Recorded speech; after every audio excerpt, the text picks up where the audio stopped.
Yo, what's good with it, gamers? It's your favorite fucking demigod, Mr. Free-to-Play God himself, and we back with another motherfucking video. So in today's video, I wanted to first talk about the subscription pack. Now, I can't go back to the subscription pack, but what you get is you get a free premium summon. You accumulate 6 hours plus to get a bonus reward, and accumulation time is increased from 4 hours to 8 hours. Now, what's important about when you get it first, I am free to play. I'm going to continue to be free to play, so I am going to cancel after 6 days. I'm not going to push it to 7 days because I don't even want to like accidentally forget. As you can see, there's a reminder, 5 days left. But an important tip is that when I was just on the 4 hours one, I used to collect the rewards every time. So if I click on it, the bonus reward or the subscription pack can be collected after 6 hours plus pass with patrolling. So you have to let it go past 4 hours. The description says 6 hours, so let it go past 6 hours. I actually let it go to the max because I wanted to make sure that, you know, I don't know, like maybe it's something special like right at 8 hours. So I let it go to the max. Let me go to my inventory to see some of the things that I have picked up.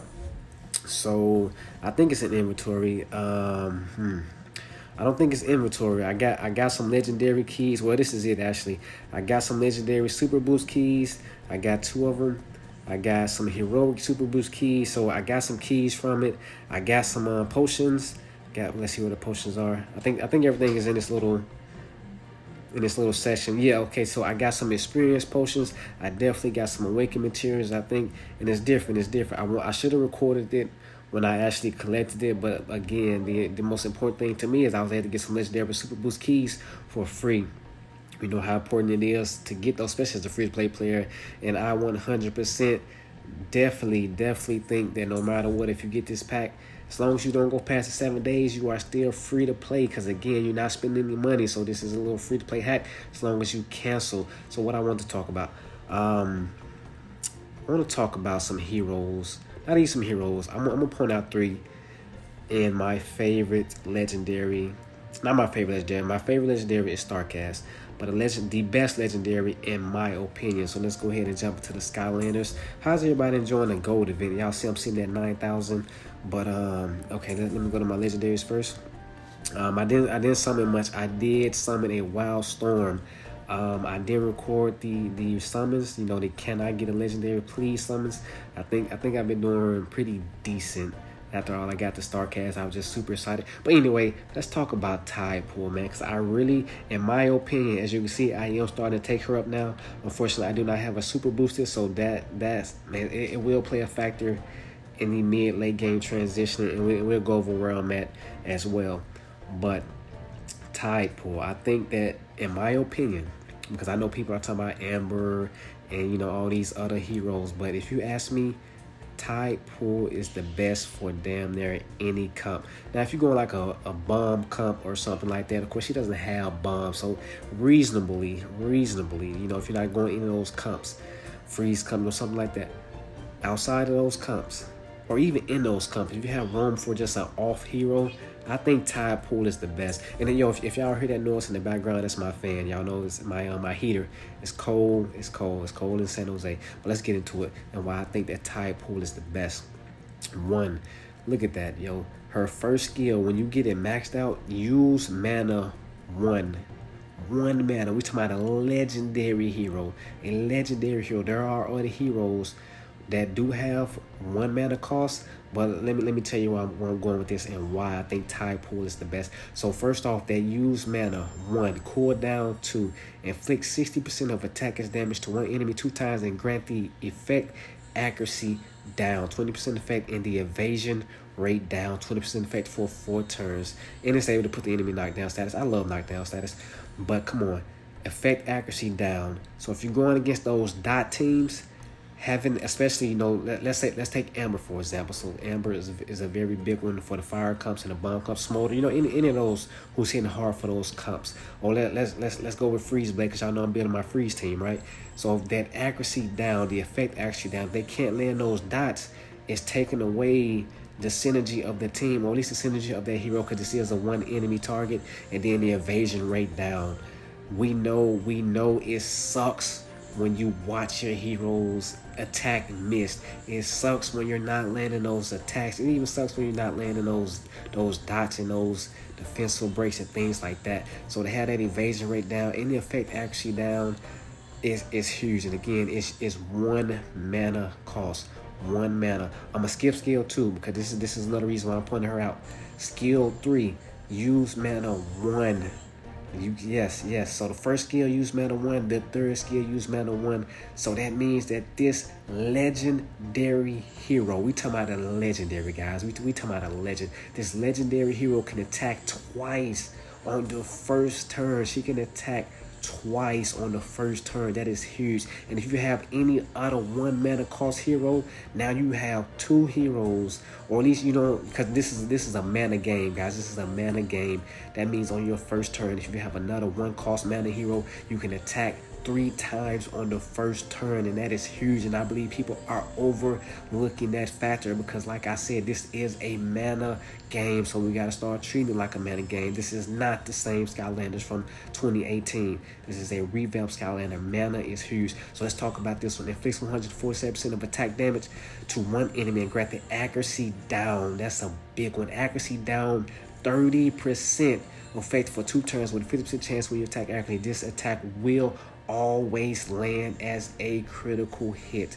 It always land. Again, there are some heroes who got those guaranteed hit skills. Well, like I said, we know it sucks when you see your skills getting evaded. So, bro, accuracy down 30%, that is huge. So again, let's say she's going toe-to-toe with Amber. She's going toe-to-toe with Smolder. Any of them. She got the effect accuracy down. Again, 20% is nice, but the accuracy down 30%. That's a big accuracy down. Again, 2 1 mana cost skills, being able to attack twice on the first turn. Again, it sucks. It sucks when you cannot land those attacks. So the fact that she's able to do this, I believe, makes her top tier in this game. And then the second skill, if you, that just to break, it's 3 mana. It's 3 mana cooldown time 1. It does say target 1 enemy, but if you read through the description, it can hit multiple enemies and it can hit multiple times. So being able to get that skill off and being able to hit it perfectly, yo, this is a wave clearing move. So when you're going through Cyclops, when you're going through story mode, being able to clear the waves as a single target hero again, because while I say that, because you know, like Freeze Blade, Storm Blade, they hit kind of soft in the beginning because they're like AoE dealers, but when you get them up, they start to hit nice. But you know, toe to toe, a heavy one hitter versus a heavy AoE hitter, the damage is a difference. So like those people who have built the comps, I'm not gonna say anything. So let's take Childish Play for example, because he has Stormblade, I believe. He said in, like, I think Storm Mode or Cyclops, when I watched one of his videos, shout out to him, he said his Stormblade wasn't doing enough damage, so he put in, you know, some characters that bring that power, those single target characters. So there's a difference when you put a single target damage versus AoE damages. Those single targets hit harder. So this is a single target hero with a multi-hit skill. So let's go on. I won't make this video too long. So she has the accuracy up, and you have to play into it. That's a 3D buff effect. So you have to kind of work for that one, and then increase attack accuracy by 20%. But it's accuracy up. Like I said, it sucks when you miss your attacks. But this one right here, the leadership skill, grants the accuracy down 15% effect for 3 turns on the enemy whenever you attack an enemy with 75% or above HP. And the leader effect grants the accuracy down 10% effect for 1 turn on the enemy whenever a team member attacks an enemy with 90% or above HP. So if you just think about it, guys, again, the accuracy down, the 1 mana cost, being able to attack 2 times, the accuracy down, the effect down, yo, this hero can be placed against the Cyclops. This hero can be placed against campaign, like just going toe to toe with the bosses. If the boss missed those attacks, okay, there's a difference between you having a lot of defense, right? So you have a tank, or even your supports, because a lot of people use flash wings, they're tanks, right? So when you build that high HP, you know what I'm saying, you're being able to like survive a couple hits, right? But when they miss, you're not taking any damage at all. So evasion is huge in this game. So the accuracy down, you don't even have to build an evasion team. I don't want to build an evasion team because you have to go like a mixture of parts in evasion to have the perfect team. I'm not trying to build two synergies to one. So just having that accuracy down, you can use any hero you want and just have that accuracy down. It sucks when you miss, and even the effect down, yo, look into her. I believe, in my opinion, Tide Pool is the best legendary besides LD heroes, right? So the best element legendary. Okay, now let me jump into another hero that I feel like is being overlooked and overshadowed. Let me reset, and that's gonna be Spyro. I am absolutely loving Spyro. So, and the reason Spyro is being overlooked is because he doesn't have any dot damages. We are going hard for the poison comps, the diminished comps, and even me myself, the poison comps is where I start. Actually, I started with the freeze comp, but my freeze blade, he's not super boosted, so he's not hitting hard enough. Again, you gotta drop those AoE hitters when they're not super boosted or hitting hard enough for you. So the freeze comp, the poison comps, we're going for all these comps, right? The dot comps. So this is why Spyro has been overlooked. But let me talk about him real quick. So the first skill, target area enemies. Use mana 2, cooldown time 2. Again, this is a mana game for this revamp. Inflict 80% of attack as damage to one enemy and the nearby enemies and grant the accuracy down. We're talking about accuracy again. And yo, I know it's only 10%, but I promise you, when this 10% lands, I have seen an increase in misses from the enemy. I have seen the increase in misses from the bosses. So accuracy down, 10% effect for 2 turns with a 4% chance, and being able to put the enemy in knockdown status. And the endurance down for this is 3. A lot of heroes have 2. 2 is a come on. The endurance down 3. I know it's just 1, but I promise you it plays a huge effect. And again, it targets area enemy. So you're able to hit 3 if you target it right.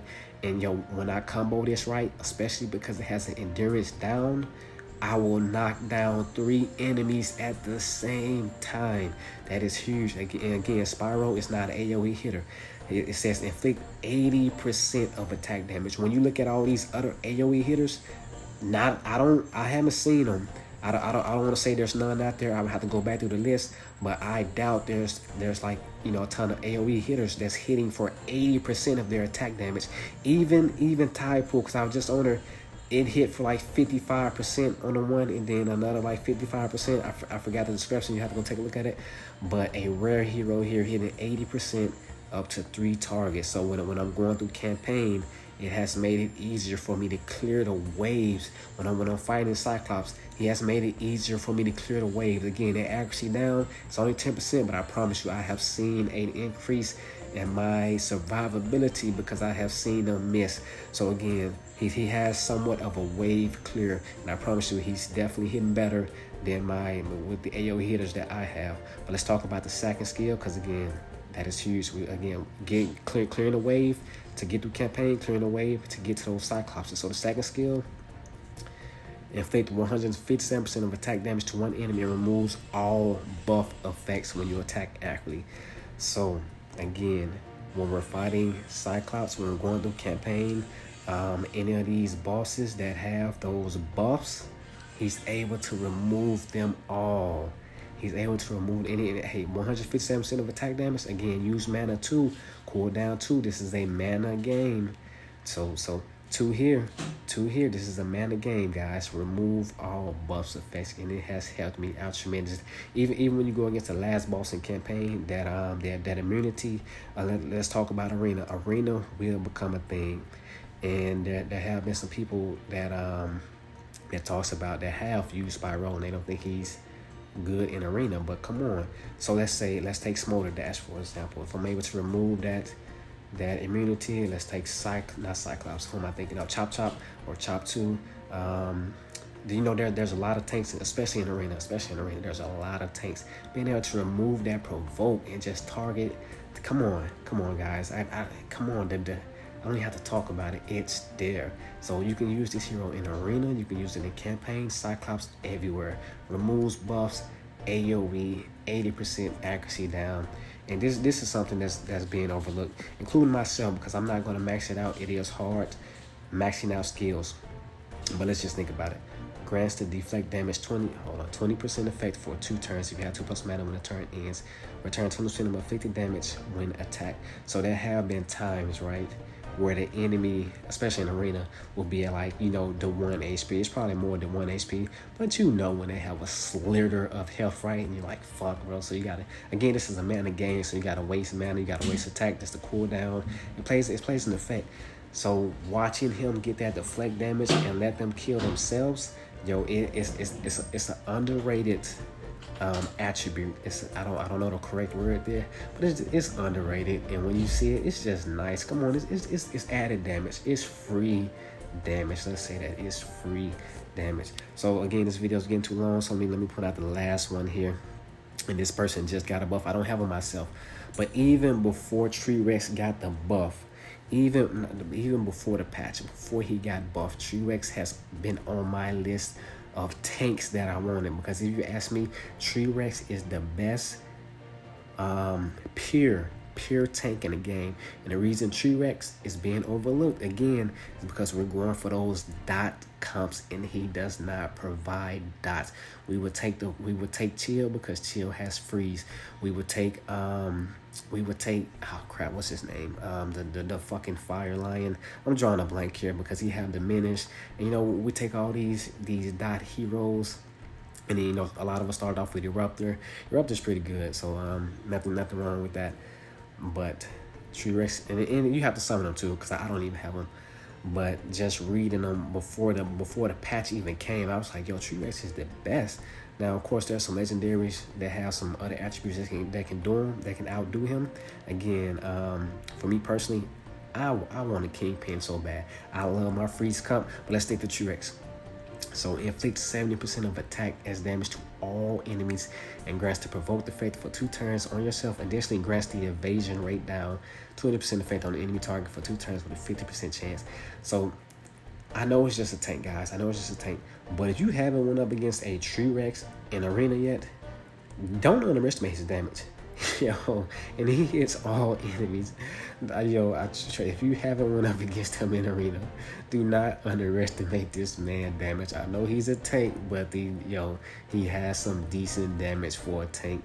So he gets to provoke the evasion rate down, making you able to land attacks a little more accurately. Again, it sucks when you flat out miss and provide no damage at all. So he has to provoke. That's number one thing I look for in my tanks. Provoke. He has to provoke, and he's giving out damage. That was what's nice about Eruptor. Eruptor has to provoke, and he has to damage. I mean, use mana 3, so it's a little high for me, but the cooldown time is 2, so he has the upkeep needed. Second skill, inflict 140% of attack damage to an enemy. Additionally, recover your HP by 10% of your max HP and grants the HP regen effect for 2 turns. This skill right here is the reason why I say he is the best pure tank. Okay, pure tank. Because if you're looking for like a dot tank or something like that, he's not it. But the best pure tank, because this is he has self-survival ability. He has inflict 140% of attack damage. Again, don't underestimate his damage. So he has damage, he has to provoke, and he has self-survivability with the heals. So if you have a healer and you have this tank, he's gonna be a monster to deal with. And again, this goes off his max HP. So let's put Flash Wing in there, because Flash Wing also heals off of max HP. How do you build your supports? How do you build your tanks? You're going for HP, so the heal will be insane. Again, if you have not won against this hero in arena, just go look for him. If you haven't, just go look for him. Go look for him. Don't let me talk. I wish I could show you guys. I like to show you guys better than me talking. But go against them if you trust me. Okay, when the first turn begins, recover the HP of all allies by 25% of their own max HP and granted defense up 15% effect for 3 turns. And then the defense up, increase defense by 20%. Come on, guys, come on. This is a tank with the provoke, with the self-heal, and he's able to heal the team. And then the defense up, come on. What more are you looking for in a tank besides the dot damage? This is a pure tank that has decent damage, and he's just gonna be a monster to stop. I won't make this video too long, so let's keep going. Increase your defense by 20% in battle. Additionally, if your HP is below 30% when the turn begins, grant the heal up 20% effect for 1 turn. Increase the team member's defense by 10% in battle. So again, HP, defense, self-survivability, heal, can even heal the team, has to provoke. Like, what more are you, my mic, but what more are you looking for in a pure tank? This guy, especially now he didn't have all this prior to the patch, or to the to the patch where they buffed him a little bit, but even before the patch, he was a monster of a tank. Again, I put him on my list before the patch, and with the patch they just made him even more better. So again, I know why these heroes are overlooked, because they don't have dots. Tide Pool doesn't have dots. Tree doesn't have dots. Spyro doesn't have dots. But yo, do not underestimate these heroes. And with that, your favorite fucking demigod is out.